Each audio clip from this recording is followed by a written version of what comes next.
My name is Marie. I'm in Medical Esthetician. I want to open my own business and I like working with my hands.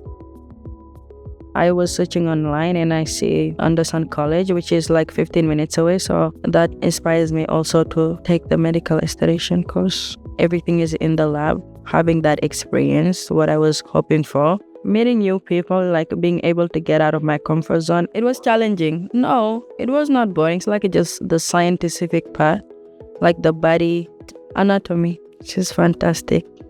The best teacher you can ever ask for.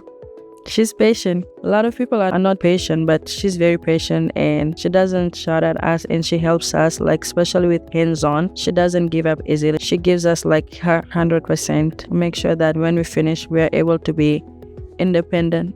Learning waxing, learning back massage and pedicure, laser. That I'm excited about the laser.